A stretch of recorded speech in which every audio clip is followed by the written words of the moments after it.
and Susan Willis in All That Fall, a play for radio by Samuel Beckett, directed and produced by Everett Frost.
Poor woman, all alone in that ruinous old house.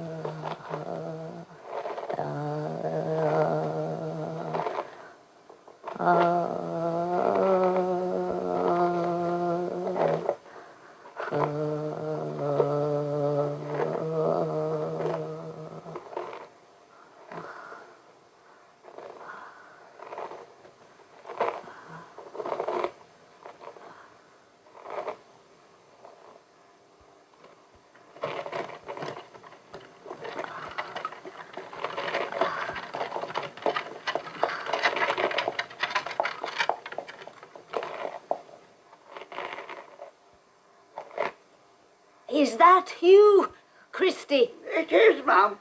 I thought the hinny was familiar. How is your poor wife? No better, ma'am.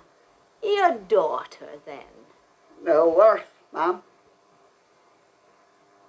Why do you halt? But why do I halt?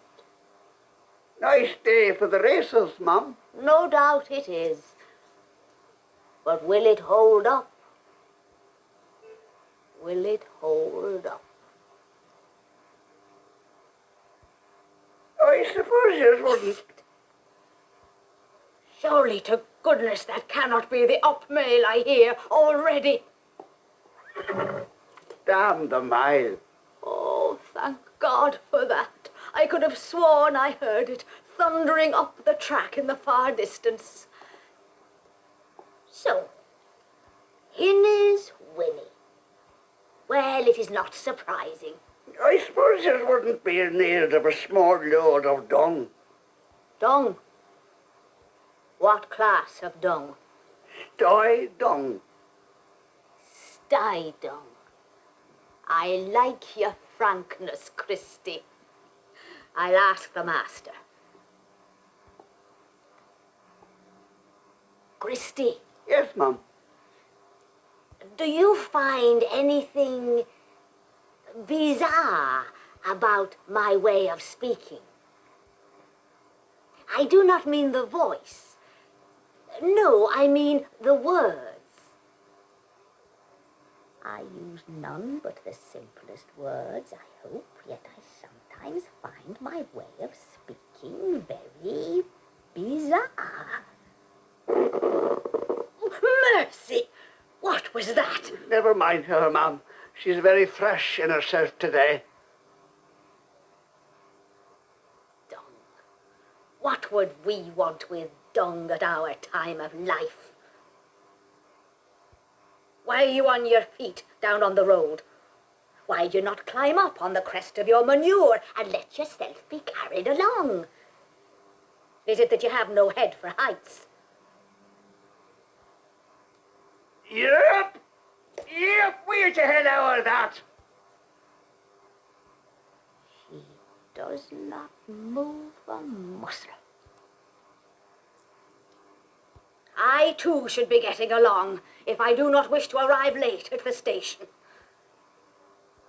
But a moment ago she neighed and pawed the ground, and now she refuses to advance. Give her a good welt. On the rump. Harder. Well, if someone were to do that for me, I should not dally. Oh, how she gazes at me, to be sure, with her great-voiced, clegg-tormented eyes.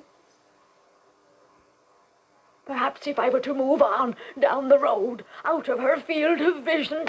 No, enough! Take her by the snaffle and pull her eyes away from me. Oh, this is awful.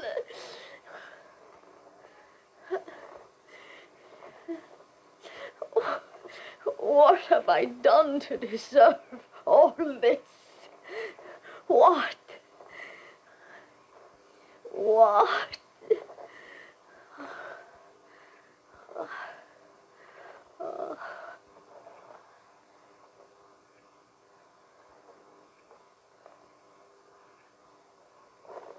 So long ago. No.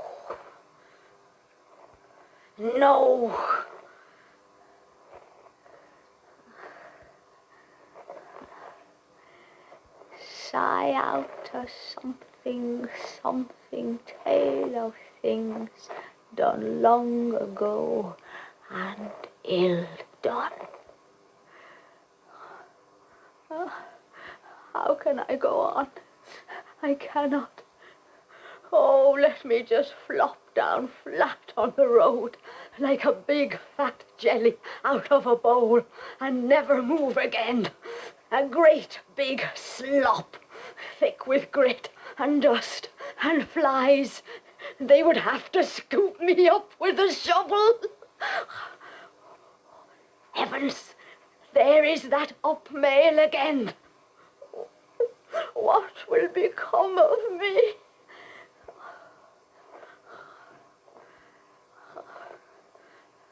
Oh, I am just a hysterical old hag, I know, destroyed with sorrow and pining and gentility and church-going and fat and rheumatism and childlessness.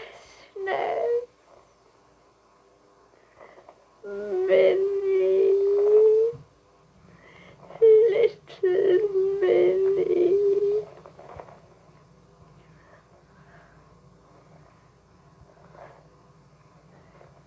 Love. That is all I asked. A little love. Daily. Twice daily. 50 years of twice daily love. Like a parrot horse butcher's regular. What normal woman wants affection? A peck on the jaw at morning near the ear, and another at evening, peck, peck, till you grow whiskers on you. Oh, there is that lovely laburnum again.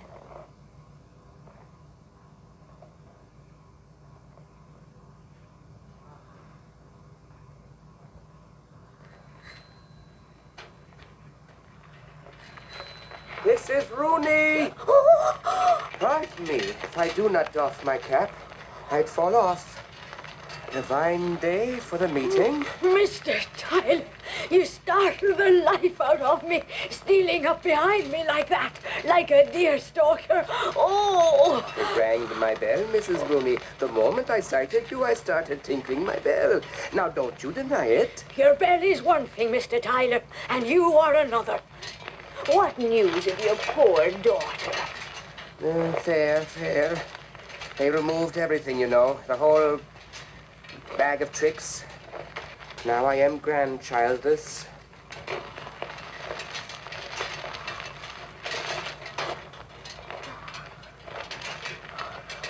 Gracious, how you wobble. Dismount, for mercy's sake. Oh, ride on. Perhaps if I were to lay my hand lightly on your shoulder, Mrs. Rooney, how would that be? Would you permit that? No, Mr. Rooney. Mr. Tyler, I mean. I am tired of light old hands on my shoulders and other senseless places. Sick and tired of them. Heavens, here comes Connor's van.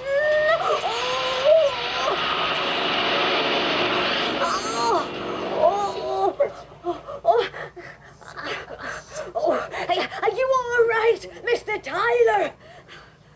Oh, where is he? Ah, there you are. Oh, that was a narrow squeak. I have lit in the nick of time. It is suicide to be abroad. But what is it to be at home, Mr. Tyler? What is it to be at home? A lingering dissolution. Now we are white with dust from head to foot. I beg your pardon.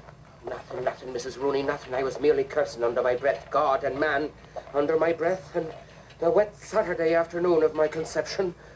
My back tire has gone down again. I pumped it hard as iron before I set out, and now I am on the rim. Oh, what a shame.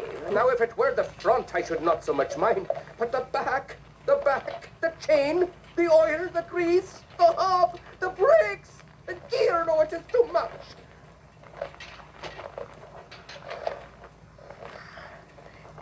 Are we very late, Mr. Tyler? I have not the courage to look at my watch. Late. I, on my bicycle as I bowled along, was already late. Now, therefore, we are doubly late, trebly, quadruply late. I had shot by you without a word. Whom are you meeting, Mr. Tyler? Hardy. We used to climb together. I saved his life once. I have not forgotten it. Let's halt for a moment and let this vile dust fall back upon the viler worms.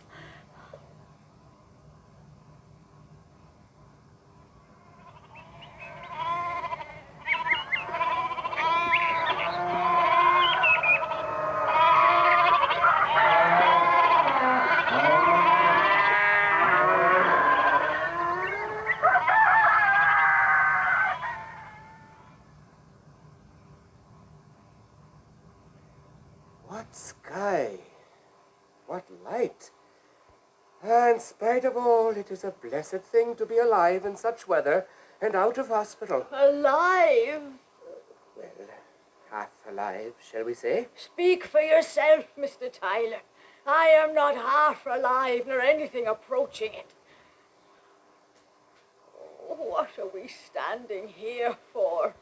This dust will not settle in our time. And when it does, some great roaring machine will come and whirl it all sky high again. Well, shall we be getting along in that case? No. Come, Mrs. Rooney. Go, Mr. Tyler. Go on and leave me. Listening to the cooing of the ringdoves.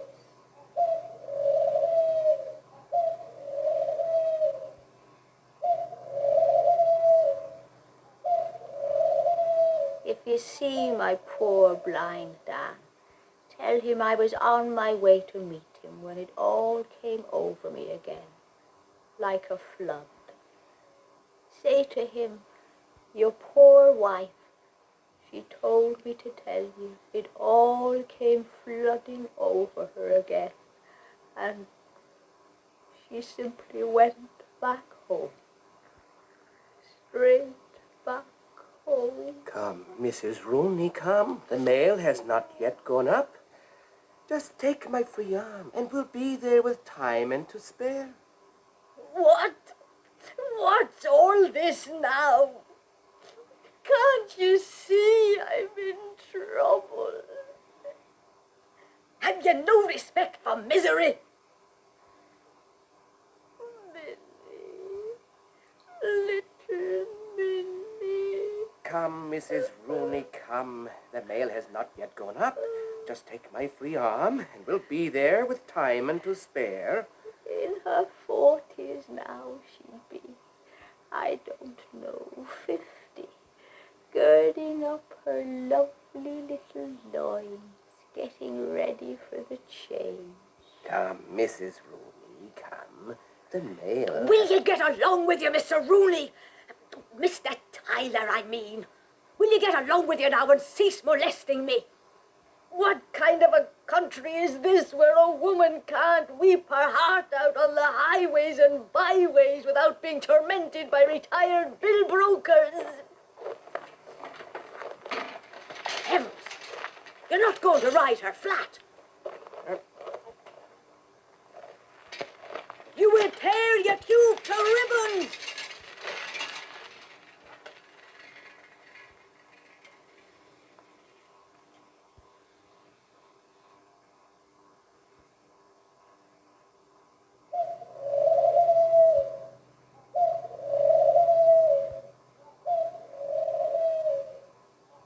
Venus birds, billing in the woods all the long summer long.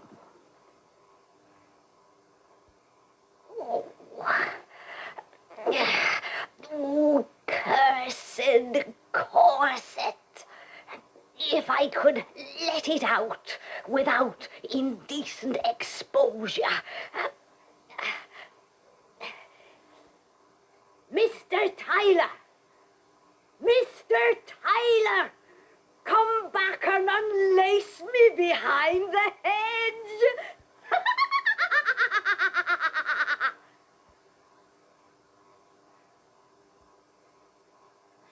What's wrong with me? What's wrong with me? Never tranquil, seething out of my dirty old pelt, out of my skull. Oh, to be in atoms, in atoms.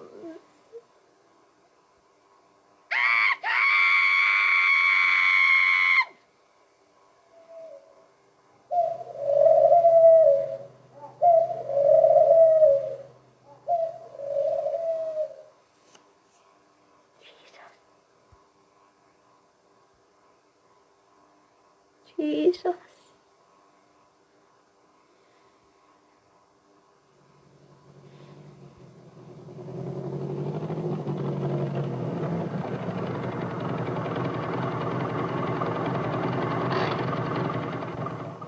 Is there anything wrong, Mrs. Rooney? You are bent all double. Have you pain in the stomach?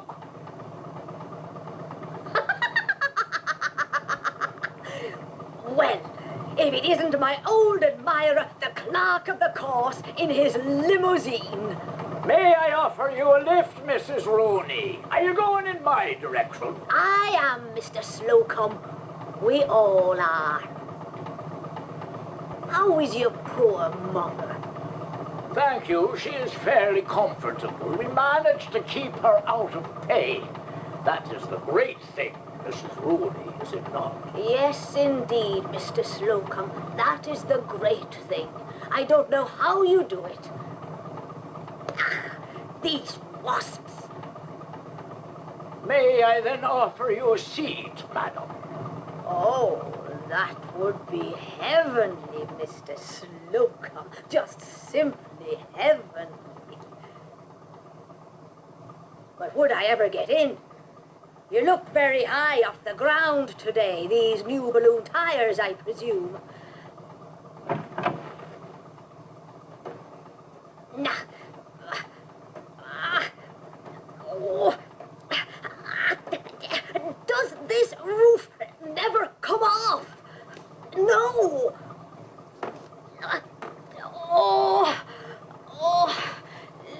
No. I'll never do it. You'll have to get down, Mr. Slocum, and help me from the rear. Oh. What was that? This is all your suggestion, Mr. Slocum, not mine. Drive on, sir. Drive on. I'm coming, Mrs. Rooney. I'm coming. Give me time. I'm stiff as yourself.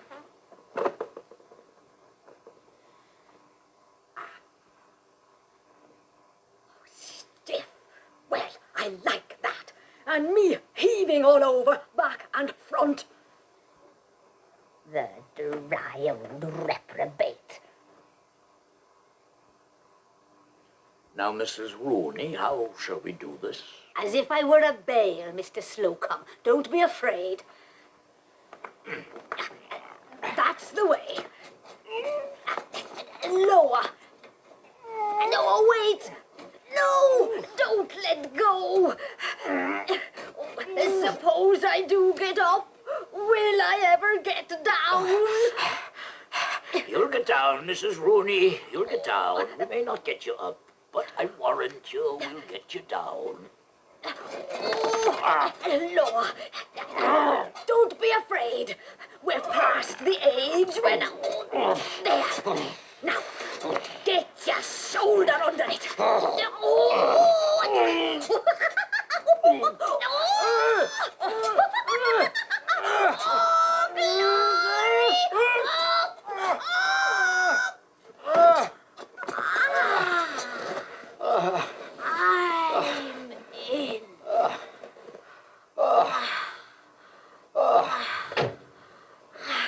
My frock! You've lipped my frock!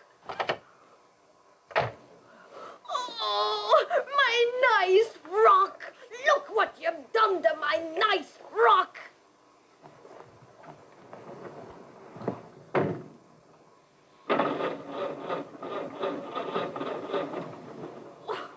What will Dan say when he sees me?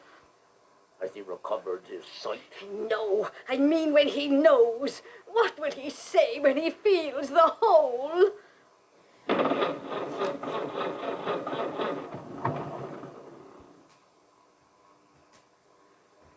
What are you doing, Mr. Slocum? Gazing straight before me, Mrs. Rooney, through the windscreen into the void. Start her up, I beseech you, and let us be off. This is awful. All morning she went like a dream, and now she's dead. That is what you get for a good deed. Perhaps if I were to choke her.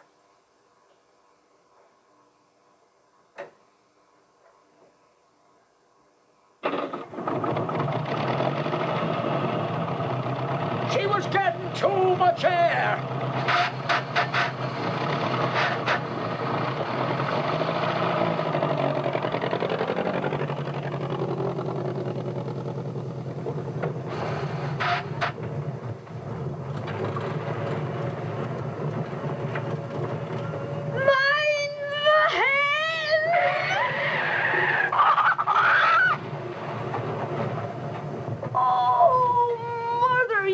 Squashed her. Drive on, drive on.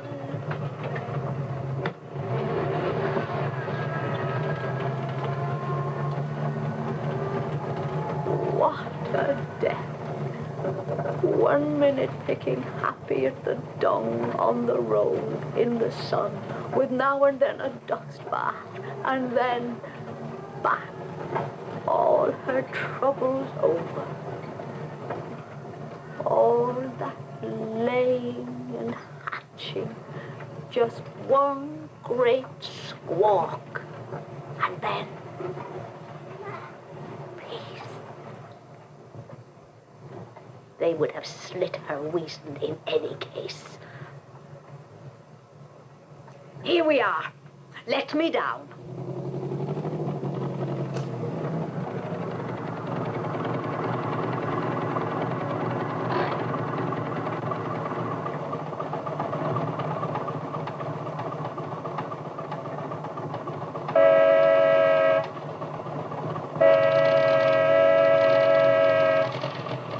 What are you up to now, Mr. Slocum?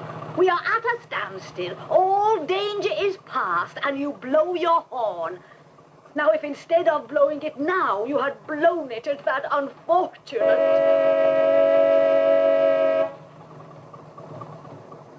Will you come down, Tommy, and help this lady out? She's stuck.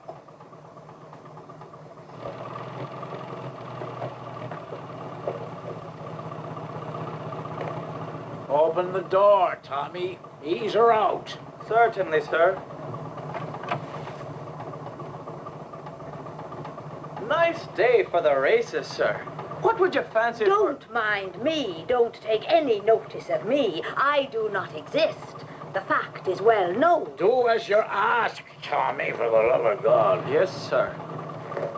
Now, Mrs. Rooney. No, oh, wait, Tommy, wait now. Now, don't bustle me. Just let me wheel round and get my feet to the ground. Now. Mind your feather, ma'am. Easy now. Easy. Oh, wait, for God's sake, you'll have me beheaded. Crouch down, Mrs. Rooney. Crouch down and get your head in the open. Crouch down at my time of life. Oh, this is lunacy. Press her down, sir. Oh, pity. No, she's coming. Straighten up, ma'am. There. Am I out? Tommy! Tommy, where the hell is he? You wouldn't have something for the lady's plate, sir. I was given Flash Harry. Flash Harry, that cart horse. Tommy! Blast your bleeding bloody... Oh, it's Mrs. Rooney.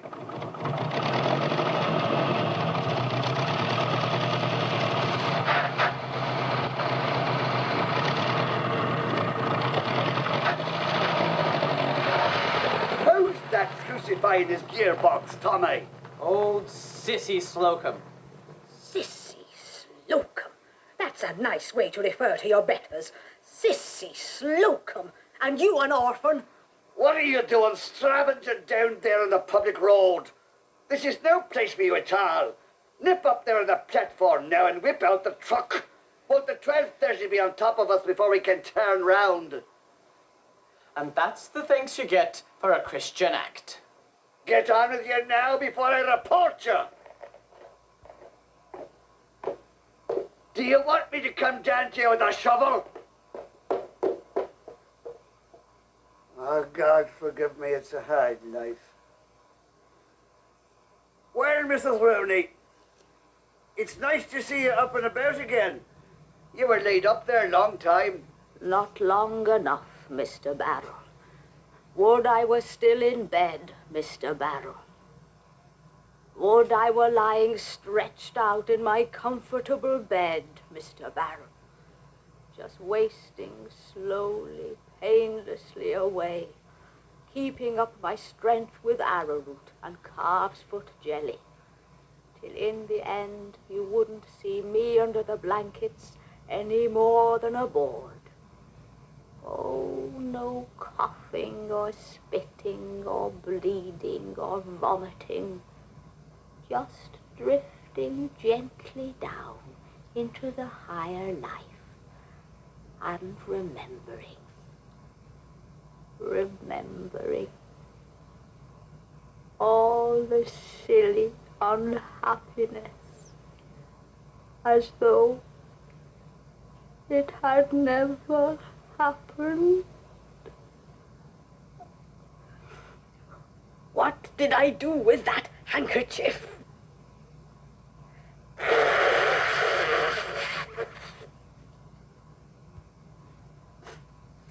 How long have you been master of this station now, Mr. Barrell?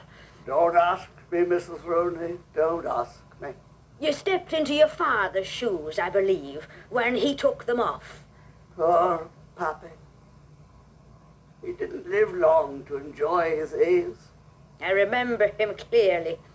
A small, ferrety, purple-faced widower, deaf as a doornail, very testy and snappy. I suppose you'll be retiring soon yourself, Mr. Barrell, and growing your roses.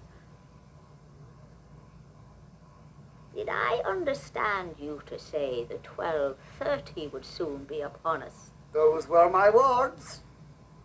But according to my watch, which is more or less right, or was by the 8 o'clock news, the time is now coming up to 12:36. And yet, upon the other hand, the up mail has not yet gone through. Or has it sped by unbeknown to me? Oh, there was a moment there. I remember now. I was so plunged in sorrow I wouldn't have heard a steamroller go over me. Don't go, Mr. Barrell.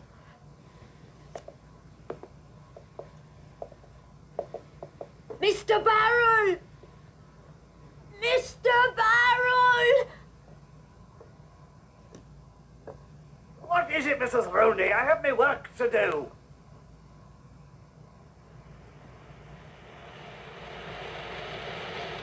The wind is getting up. The best of the day is over. Soon the rain will begin to fall and go on falling all afternoon. Then at evening the clouds will part. The setting sun will shine an instant, then sink behind the hills. Mr. Barrell? Mr. Barrell! I estrange them all.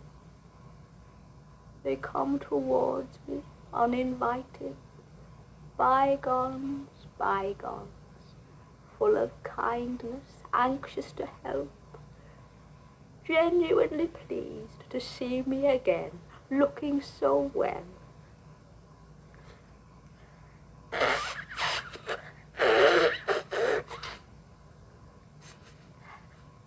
A few simple words from my heart, and I am all alone once more.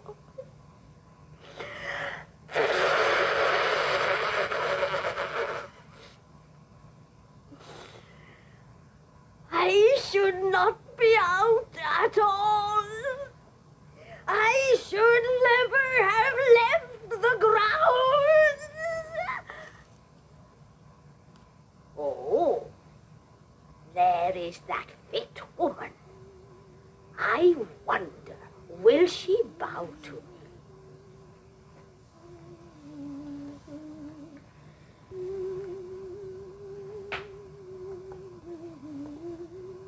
Miss Fit? Am I then invisible, Miss Fit? Is this creton so becoming to me that I merge into the masonry?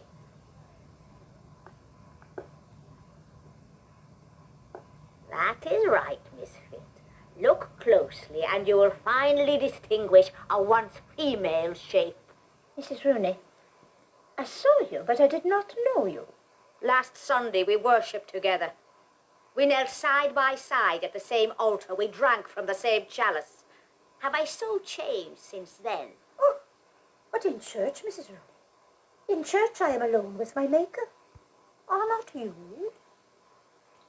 Oh, even the sexton himself, you know, when he takes up the collection, knows it is useless to pause before me. I simply do not see the plate or bag, whatever it is they use. How could I? Why, even when all is over and I go out into the sweet, fresh air, why, even then for the first furlong or so I stumble in a kind of daze, as you might say, oblivious to my co-religionists. And they are very kind. I must admit, the vast majority, very kind and understanding. They know me now and take no umbrage. There she goes, they say. There goes the dark misfit, alone with her Maker. Take no notice of her. And they step down off the path to avoid my running into them. Ah, yes, I am distrait, really distrait, even on weekdays. Ask mother if you do not believe me. Hetty, she says, when I start eating my doily instead of the thin bread and butter. Hetty, how can you be so distrait? I suppose the truth is, I am not there, Mrs. Rooney. Just not really there at all. I see, hear, smell, and so on. I go through the usual motions, but my heart is not in it, Mrs. Rooney. But heart is in none of it. Left to myself, with no one to check me, I would soon be flown home. So, if you think I caught you just now, Mrs. Rooney, you do me an injustice. All I saw was a big, pale blur. Just another big, pale blur. Is anything amiss, Mrs. Rooney? You do not look normal somehow, so bowed and bent. Maddie Rudy, nay done, the big pale blur. You have piercing sight, misfit. If you only knew it, literally piercing. Well, is there anything I can do now that I am here? If you would help me up the face of this cliff, misfit, I have little doubt your Maker would requite you, if no one else. No, Mrs. Ruby. Don't put your teeth in me. Requite. I make these sacrifices for nothing, or not at all.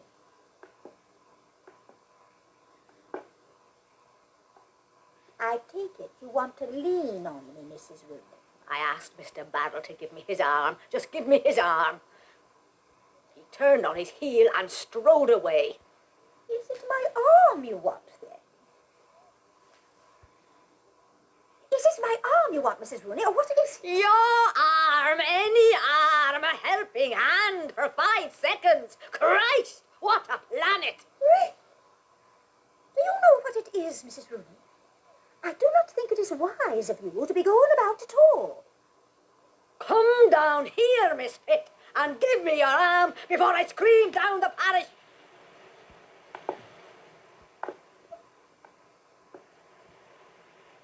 Well, I suppose it is the Protestant thing to do. Pissmires do it for one another. I have seen slugs do it. No, the other side, my dear, if it's all the same to you. I'm left-handed on top of everything else. Heavens, child, you're just a bag of bones. You need building up.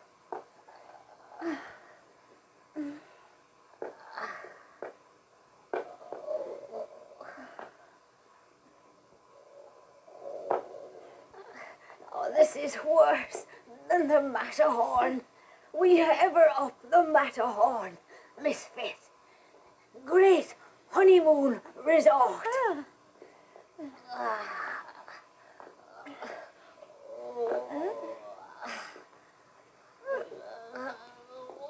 Why don't they have a handrail?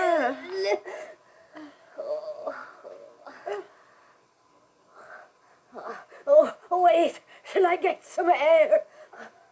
Oh, don't let me go.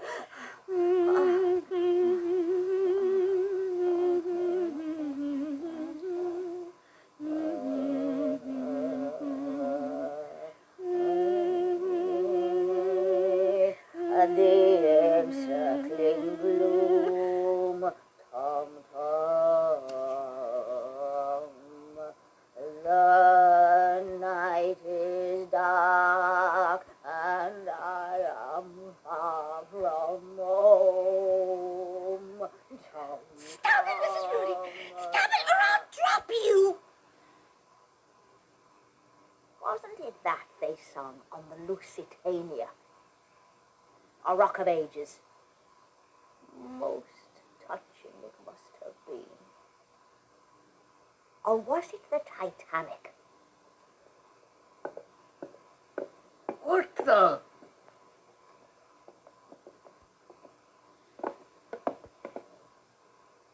Lovely day for the fixture.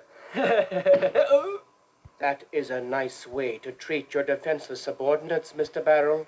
Hitting them without warning in the pit of the stomach. Oh, look, Dolly, look. What, Mama? They are stuck. They are stuck. Now we are the laughing stock of the 26 counties.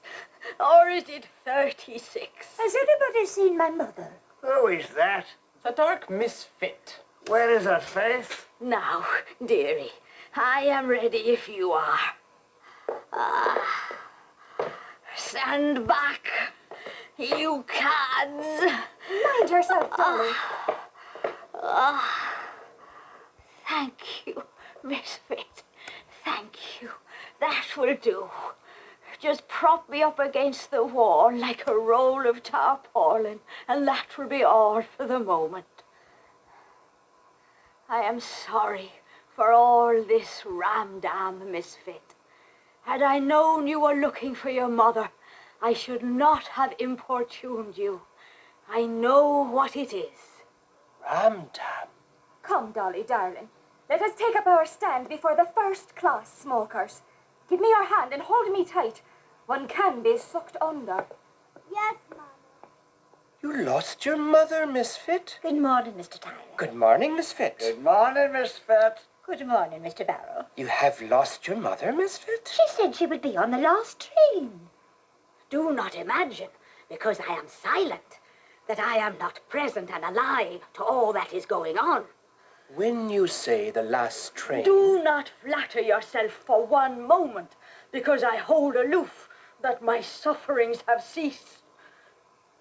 No, the entire scene, the hills, the plain, the racecourse with its miles and miles of white rails and 3 red stands and pretty little wayside station.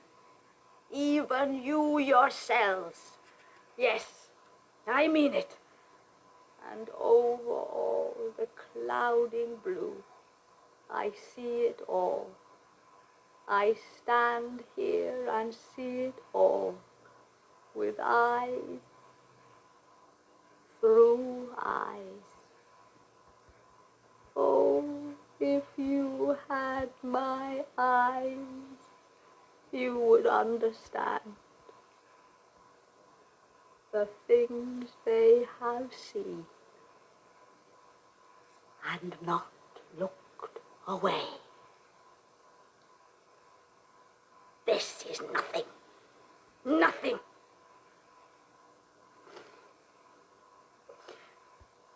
What did I do with that handkerchief? When you say the last train... When you say the last train, Misfit, I take it you mean the 12:30? What else could I mean, Mr. Tyler?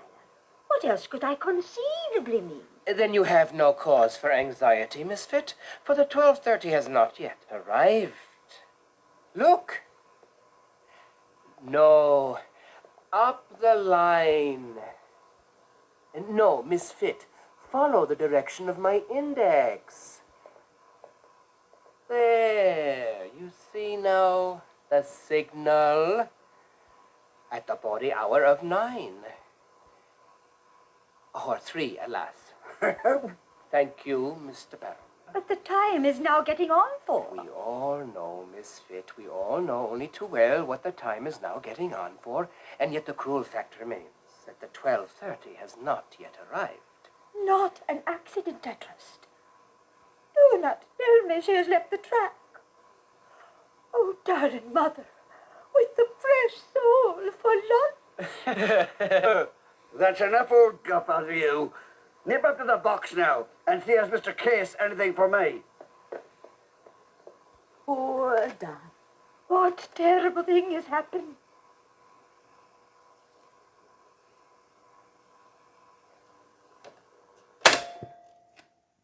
All will come right in the end.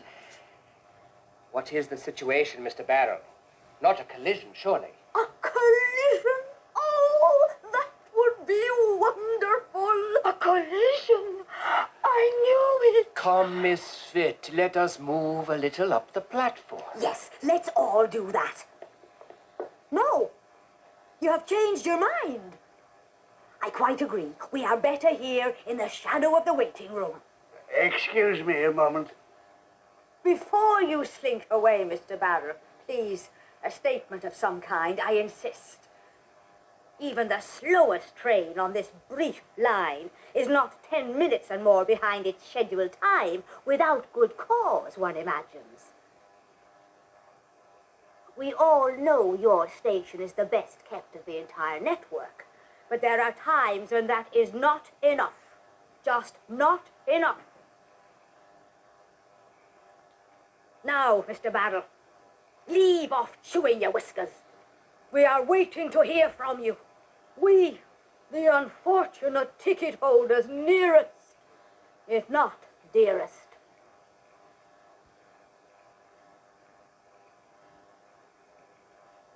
I do think we are owed some kind of explanation, Mr. Barrow, if only to set our minds at rest. I know nothing. All I know is there has been a hitch. All traffic is retarded. Retarded. A hitch. Ah, these celibates. Here we are, eating our hearts out with anxiety for our loved ones, and he calls that a hitch. Those of us, like myself, with heart and kidney trouble, may collapse at any moment, and he calls that a hitch. In our ovens, the Saturday roast is burning to a shrivel, and he calls that... Here comes Tommy running. I am glad I have been spared to see this. She's coming! She's at the level crossing!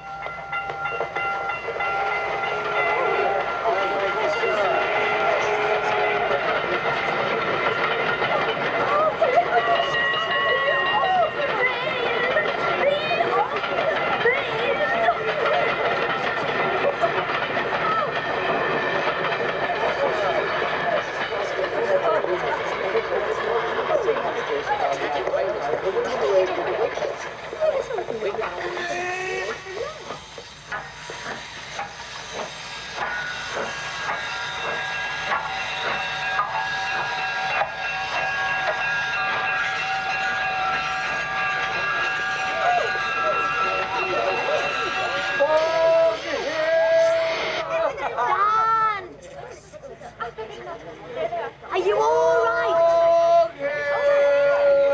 Where is he? Dan!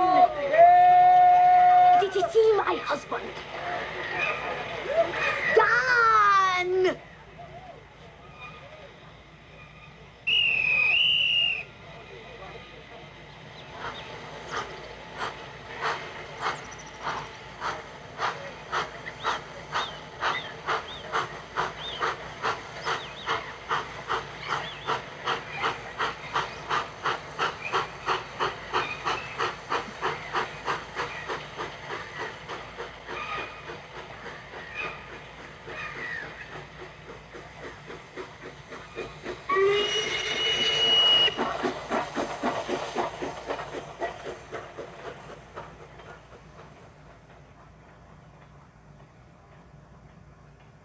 He isn't on it.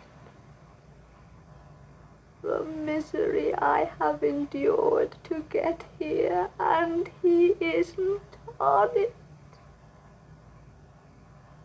Mr. Barrow, was he not on it? Is anything the matter? You look as if you'd seen a ghost. Tommy, did you see the master? He'll be along, ma'am. Jerry is minding him.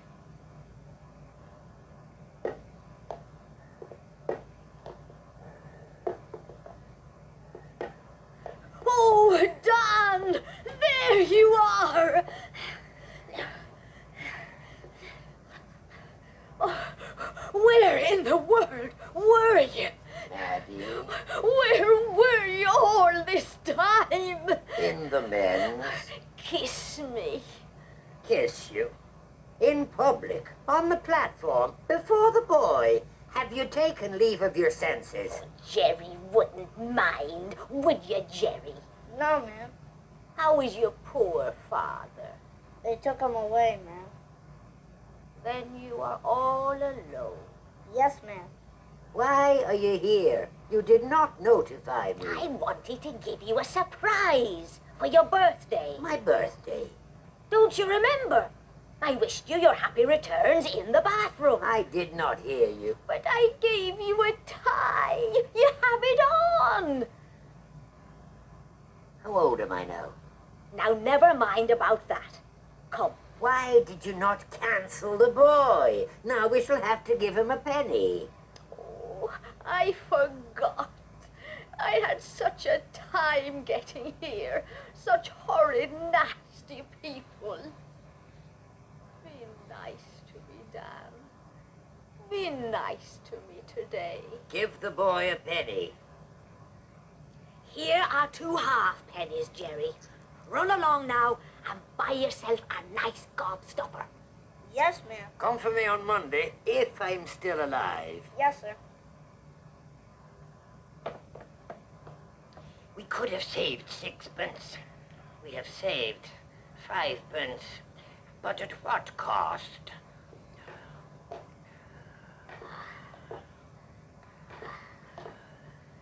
Are you not well?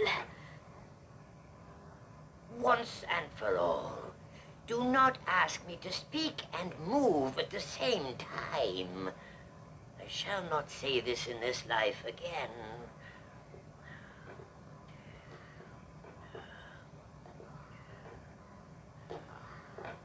Are you not? Let us get this precipice over. Put your arm round me. Have you been drinking again? You were quivering like a blancmange. Are you in condition to lead me? We shall fall into the ditch. Oh, Dan, it'll be like old times. Pull yourself together, or I shall send Tommy for the cab. Then, instead of having saved 6pence, no, 5pence, we shall have lost 2 and 3 less 6, 1 and no, plus 1, 1 and no, 3, 1 and 9, 1, 10 and 3, 2 and 1. 2 and 1. We shall be the poorer to the tune of 2 and 1. Curse that sun, it has gone in. What is the day doing? Shrouding, shrouding. The best of it is past. Soon the first great drops will fall, splashing in the dust. Yet the glass was firm. Let us hasten home and sit before the fire. We shall draw the blinds. You will read to me. I think Effie is going to commit adultery with the Major. Wait! I have been up and down these steps 5,000 times, and still I do not know how many there are. When I think there are 6, there are 4, or 5, or 7, or 8.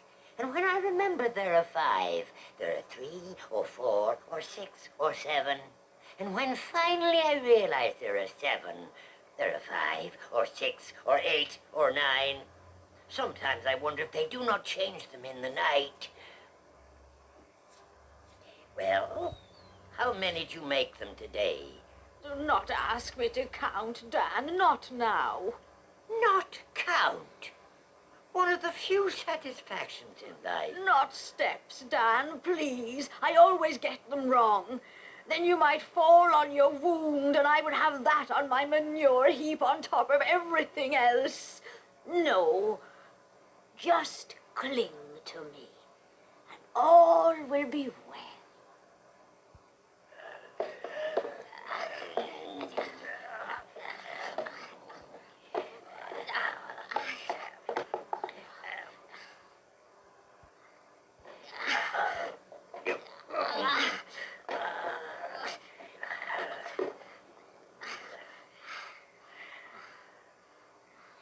Well, that is what you call well. We are down, and little the worse.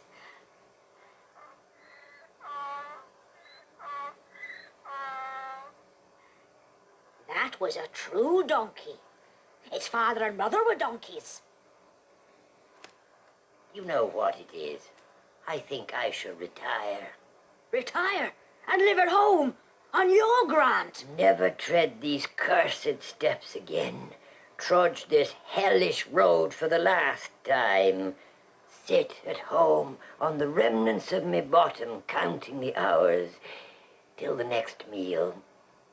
The very thought puts life in me, forward before it dies.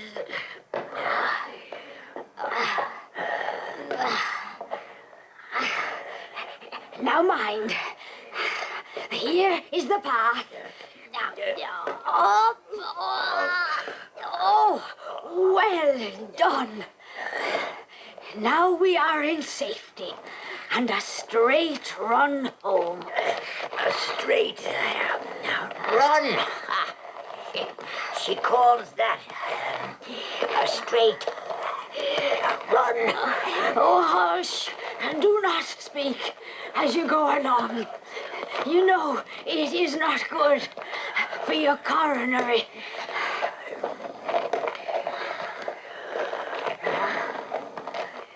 Just concentrate on putting one foot before the next, or whatever the expression is.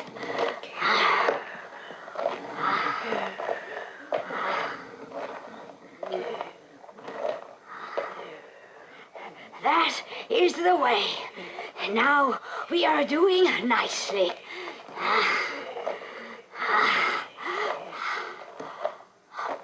Heavens! I knew there was something. With all the excitement, I forgot. Good God. But you must know, Dan. Of course, you were on it. Whatever happened, tell me. I have never known anything to happen. But you must All this know. stopping and starting again is devilish. Devilish. I get a little way on me and begin to be carried along when suddenly you stop dead. 200 pounds of unhealthy fat. What possessed you to come out at all? Let go of me. No, I must know. We won't stir from here till you tell me. 15 minutes late on a 30-minute run. It's unheard of. I know nothing. Let go of me before I shake you off. But you must know you were on it. Was it at the terminus? Did you leave on time? Or was it on the line? Did something happen on the line? Dan, why won't you tell me?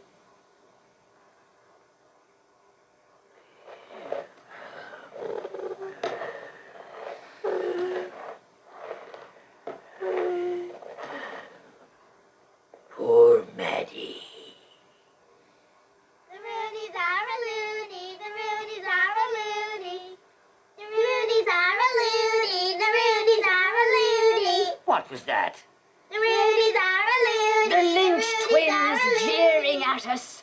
Will they pelt us with mud today, do you suppose? The Roonies are a Let us turn loony, and the face them. Roonies are a loony.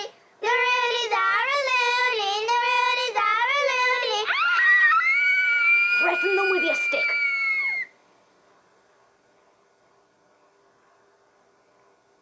They have run away. Did you ever wish to kill a child? Nip some young doom in the bud? Many a time at night, in winter, on the black road home, I nearly attacked the boy. Poor Jerry. What restrained me then? Not fear of man. Shall we go on backwards now a little? Backwards? Yes. Or you forwards and I backwards. The perfect pair, like Dante's damned, with their faces arsey-versey. Our tears will water our bottoms. What is the matter, Dan? Are you not well? Well? Did you ever know me to be well? The day you met me, I should have been in bed. The day you proposed to me, the doctors gave me up. You knew that, did you not? The night you married me, they came for me with an ambulance. You have not forgotten that, I suppose. No, I cannot be said to be well.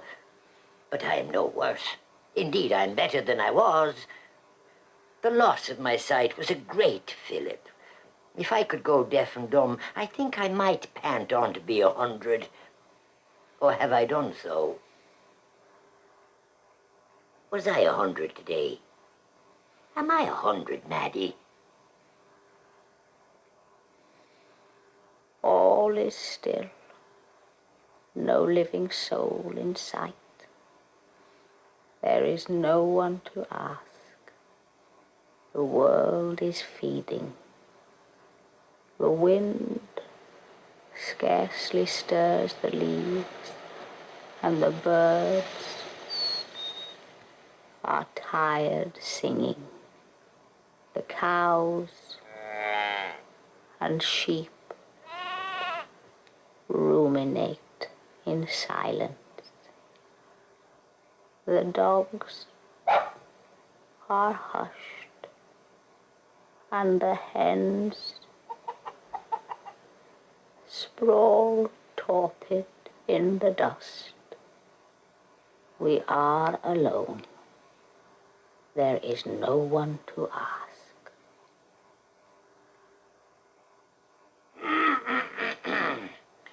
We drew out on the tick of time. I can vouch for that. How can you vouch for it? I can vouch for it, I tell you. Do you want my relation or don't you? On the tick of time, I had the compartment to myself as usual. At least I hope so, for I made no attempt to restrain myself. My mind... But why do we not sit down somewhere? Are we afraid we should never rise again? Sit down on what? On a bench, for example. There is no bench. Then on a bank. Let us sink down upon a bank. There is no bank. Then we cannot. I dream of other roads in other lands, of another home, another home. What was I trying to say? Something about your mind. My mind? Are you sure? My mind? Ah, yes. Alone in the compartment, my mind began to work, as so often after office hours, on the way home, in the train, to the lilt of the bogies. Your season ticket, I said, costs you £12 a year, and you earn, on an average, 7 and 6 a day.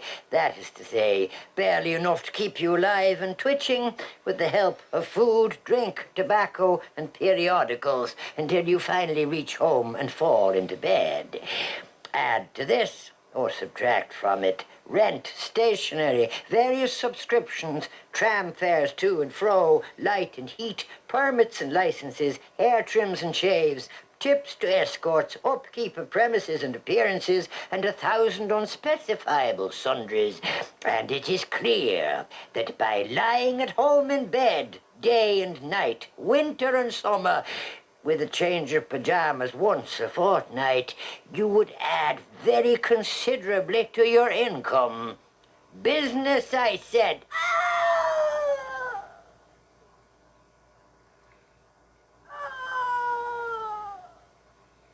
Did I hear a cry? Mrs. Tully, I fancy. Her poor husband is in constant pain and beats her unmercifully. That was a short knock. What was I trying to get at? Business. Ah, yes, business. Business, old man, I said. Retire from business. It has retired from you.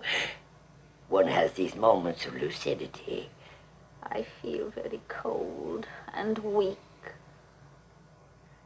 On the other hand, I said, there are the horrors of home life. The dusting, sweeping, airing, scrubbing, waxing, waning, washing, mangling, drying, mowing, clipping, raking, rolling, scuffling, shoveling, grinding, tearing, pounding, banging and slamming.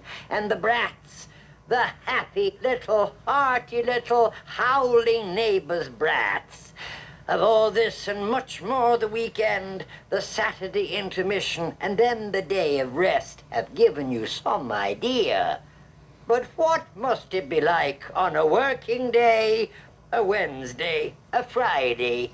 What must it be like on a Friday? And I fell to thinking of my silent backstreet basement office with its obliterated plate, rest couch, and velvet hangings, and what it means to be buried there alive, if only from 10 to 5, with, convenient to the one hand, a bottle of light pale ale, and to the other a long, ice-cold fillet of hake. Nothing, I said, not even fully certified death, can ever take the place of that. It was then I noticed we were at a standstill. Why are you hanging out of me like that? Have you swooned away? I feel very cold and faint. The wind is whistling through my summer frock as if I had nothing on over my bloomers. I have had no solid food since my 11s. You have ceased to care. I speak, and you listen to the wind. No, I am agog. Tell me all. Then we shall press on, and never pause. Never pause till we come safe to haven. Never pause. Safe to haven. Do you know, Maddie, sometimes one would think you were struggling with a dead language. Yes, indeed, Dan. I know full well what you mean. I often have that feeling. It is unspeakably excruciating. I confess I have it sometimes myself, when I happen to overhear what I'm saying. Well, you know, it will be dead in time. Just like our own poor dear Gaelic. There is that to be said. Good God. Oh, the pretty little woolly lamb crying to suck its mother. Theirs has not changed since Arcady. Where was I in my composition? At a standstill. Ah, yes. I concluded naturally that we had entered a station and would soon be on our way again, and I sat on without misgiving. Not a sound. Things are very dull today, I said. Nobody getting down. Nobody getting on. Then, as time flew by and nothing happened, I realized my error. We had not entered a station. Did you not spring up and poke your head out of the window? What good would that have done me? Why, to call out, to be told what was amiss. I did not care what was amiss. No, I just sat on, saying, if this train were never to move again, I should not greatly mind. Then gradually, how shall I say, a growing desire to, welled up within me. Nervous, probably. In fact, now I'm sure you know the feeling of being confined.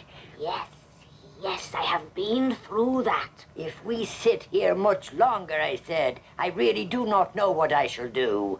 I got up and paced to and fro between the seats like a caged beast. That is a help sometimes. After what seemed an eternity, we simply moved off. And the next thing was barrel bawling the abhorred name. I got down and Jerry led me to the men's, or fur, as they call it now. From vir, viris, I suppose, the V becoming F in accordance with Grimm's law. The rest you know. You say nothing. Say something, Maddie. Say you believe me.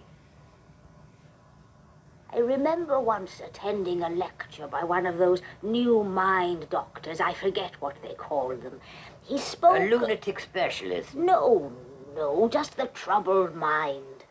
I was hoping he might shed a little light on my lifelong preoccupation with horses' buttocks. A neurologist? No, just mental distress. The name will come back to me in the night. I remember his telling us the story of a little girl, very strange and unhappy in her ways, and how he treated her unsuccessfully over a period of years and was finally obliged to give up the case. He could find nothing wrong with her, he said. The only thing wrong with her, as far as he could see, was that she was dying. And she did, in fact, die shortly after he washed his hands of her. Well, what is so wonderful about that? No, it was just something he said, and the way he said it, that have haunted me forever since. You lie awake at night, tossing to and fro and brooding on it. On it and other wretchedness. When he had done with the little girl, he stood there motionless for some time, quite 2 minutes, I should say, looking down at his table. Then he suddenly raised his head and exclaimed, as if he had had a revelation. The trouble with her was she had never been really born. He spoke throughout, without notes. I left before the end. Nothing about your buttocks?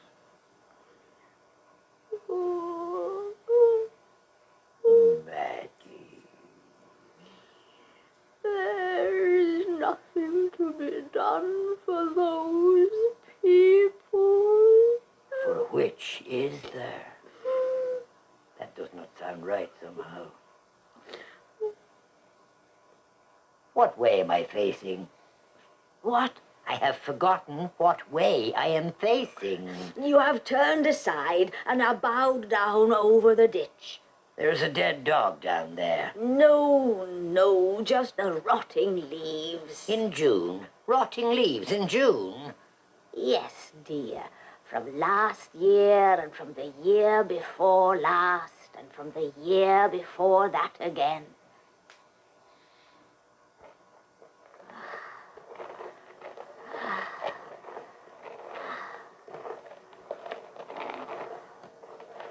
There is that lovely laburnum again. Poor thing. It is losing all its tassels.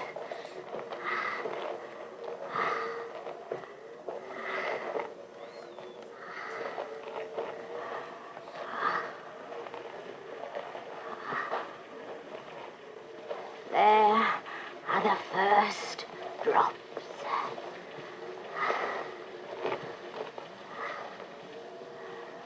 Golden drizzle.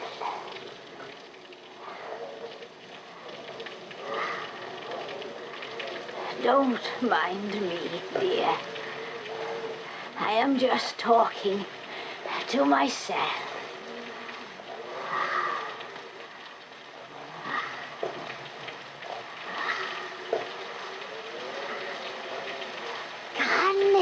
is procreate, I wonder.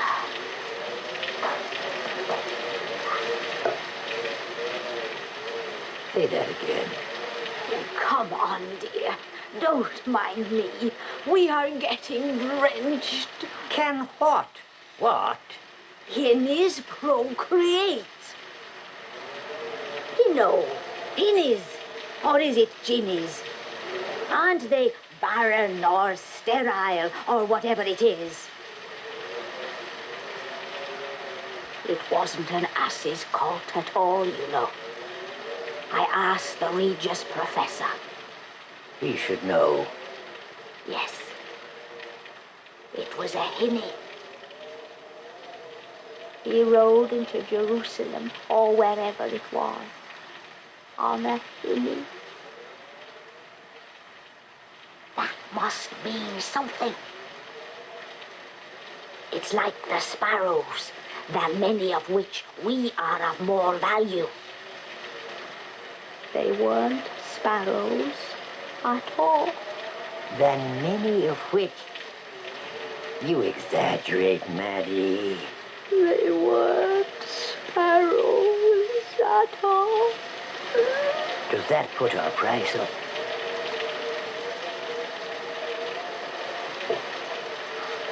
Do you want some dung?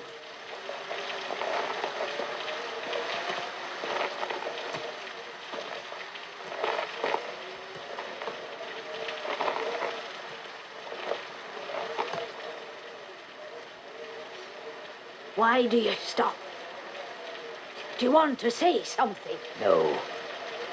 Then why do you stop? It is easier. Are you very wet? To the buff. The buff? The buff from Buffalo. We shall hang up all our things in the hot cupboard and get into our dressing gowns. Put your arm round me. Be nice to me. Ah, darling.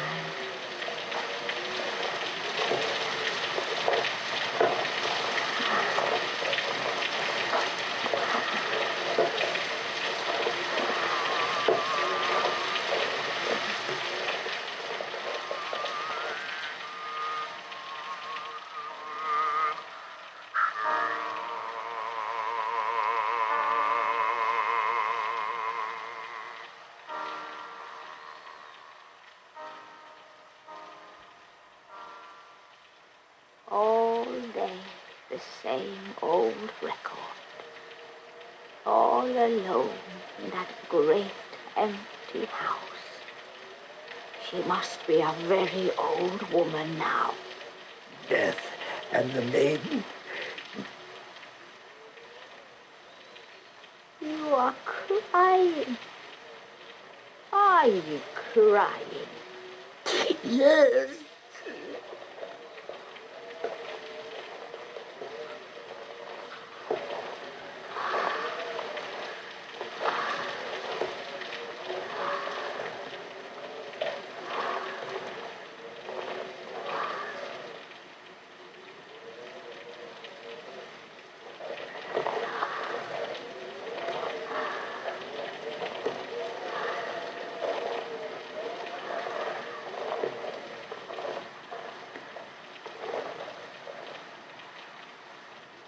Who is the preacher tomorrow? The incumbent? No. Thank God for that. Who? Hardy. How to be happy though married? No, no. He died, you remember. No connection. Has he announced the text? The Lord upholdeth all that fall, and raiseth up all those that be bowed down.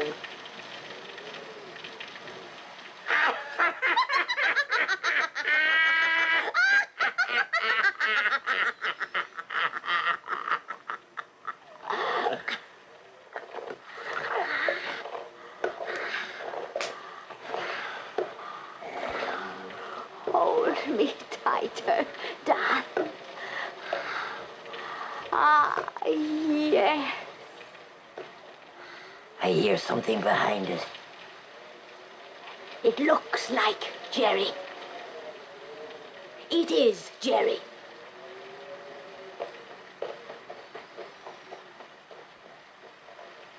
You dropped... Take your time, my little man. You will burst a blood vessel.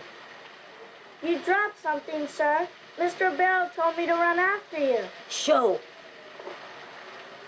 What is it? What is this thing, Dad? Perhaps it is not mine at all. Mr. Bell said it was, sir.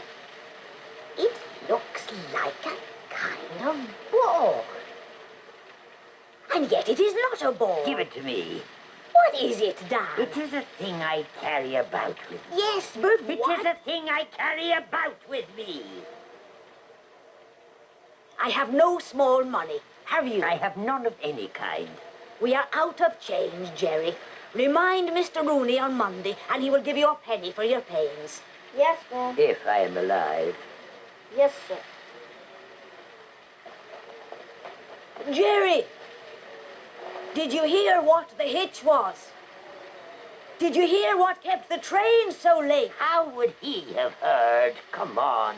What was it, Jerry? It was a... Leave the boy alone. He knows nothing. Come on. What was it, Jerry? It was a little child, ma'am. Oh. What do you mean? It was a little child. It was a little child fell out of the carriage. Onto the line, ma'am. Under the wheels, ma'am.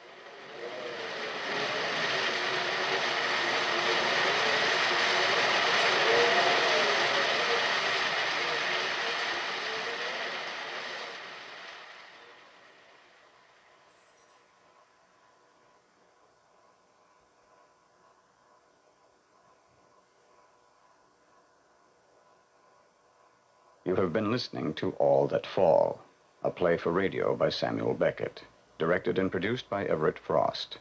Maddie Rooney was played by Billy Whitelaw, and Dan Rooney by David Warlow.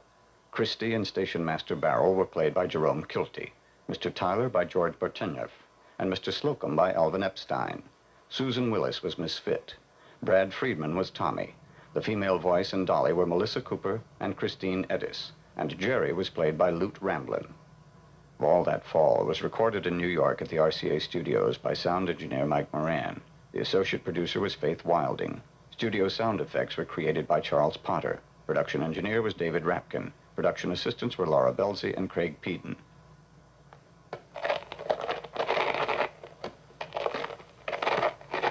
It has been said that radio is a performance medium where the only stage is the mind of the listener.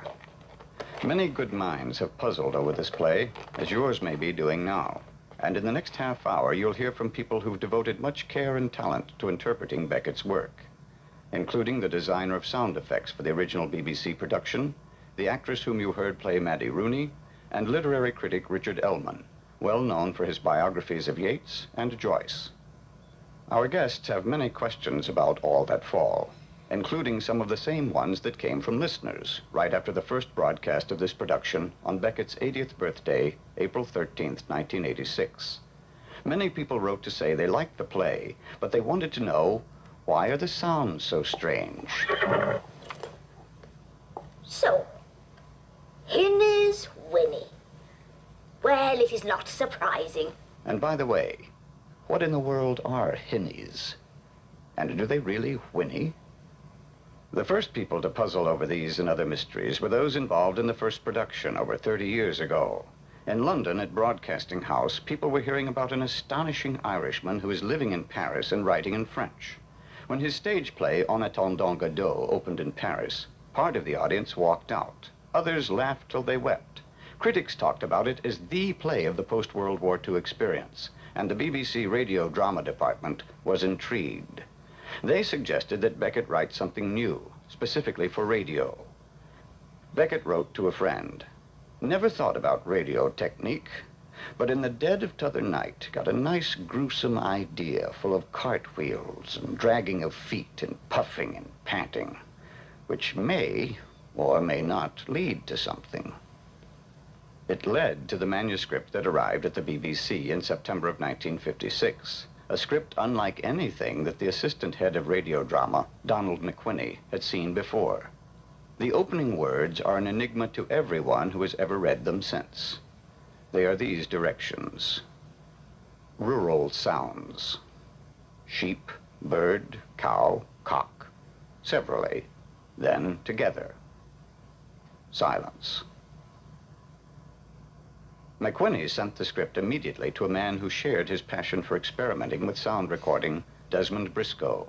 Yes, I think it was this enormous precision that inspired us to do things that we'd never have thought of doing otherwise. This was what I found quite uncanny on the very first reading of the script.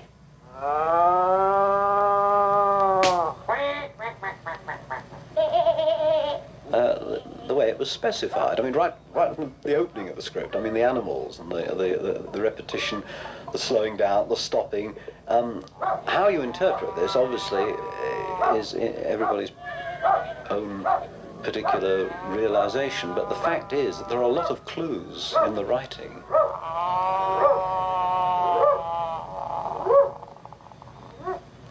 McQuinney directed the actors to make animal cries in a retarded tempo as a little musical prelude. And Briscoe created a range of other surreal effects, introducing brand new techniques such as recording on magnetic tape and then cutting up the tape or feeding back the recorded signal.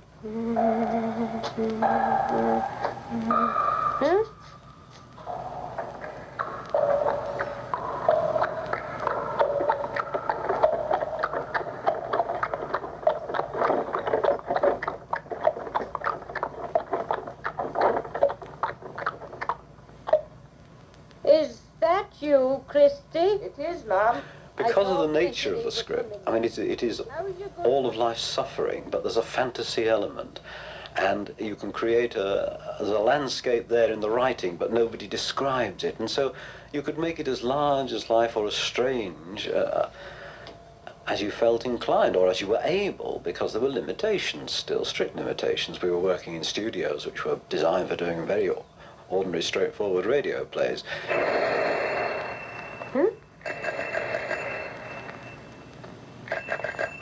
Mrs. Rooney, pardon me if I do not doff my cap. The sounds that startle Maddie Rooney also startled the radio audience.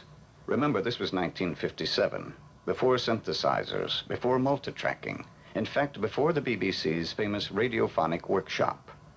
The challenge of producing All That Fall led directly to the founding of the workshop, pioneering techniques for what our ears now take for granted. Sounds tailored to the rhythm and style of scripts in film and television as well as radio. And the surreal sounds and silences of the BBC's production inspired others to take radio writing in new directions. Poet Louis MacNeice, for example, and later Harold Pinter and Tom Stoppard. For a particular moment, we were all caught up with the magic, and there's no other word you can use for it, really. Since that groundbreaking BBC production, All That Fall has been acknowledged as a radio classic and produced in many languages, French, Swedish, Italian, the languages of Eastern Europe. Yet in America, most listeners have had a long wait. It was not until the approach of Beckett's 80th birthday that an American production team was able to assemble a cast in New York to record the play for its national broadcast premiere. 30 years after its writing, the magic of the play was still fresh, and the opening rural sounds were still an enigma for the director, Everett Frost.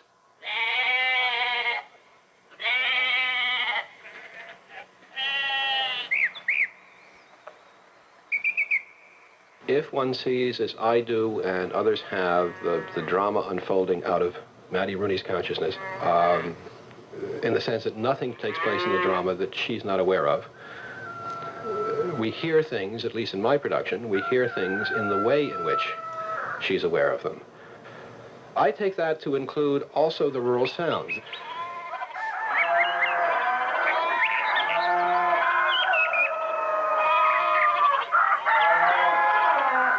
The difficulty with that for an audience is that we are beginning to perceive as Maddie perceives, from Maddie's perception, before we have a real grasp of who Maddie is or where we are. Now, that's tricky. It's different than the usual strategy of radio, in which one can establish an ambience, the ambience of a city, the ambience of a countryside, and then put a character inside that ambience. It isn't what happens here. We are already inside of a head, hearing as that head hears, before we know what that head is or what it's doing. Now, that's difficult on radio, but it's impossible on the stage. And it is one of the reasons, one of the many good reasons, I think, why Beckett was so clear that this thing is indeed meant to come out of the dark. Poor woman. All alone in that ruinous old house. Out of the dark, the distant music of Schubert's Death and the Maiden comes to us because Maddie listens for it. And identifying with the loneliness of an old woman who plays that record, she identifies herself to the radio listener. Her words establish the rhythms of her attention to her world as well as ours to her, and her voice becomes a measure of her suffering. And of course this lady is getting more and more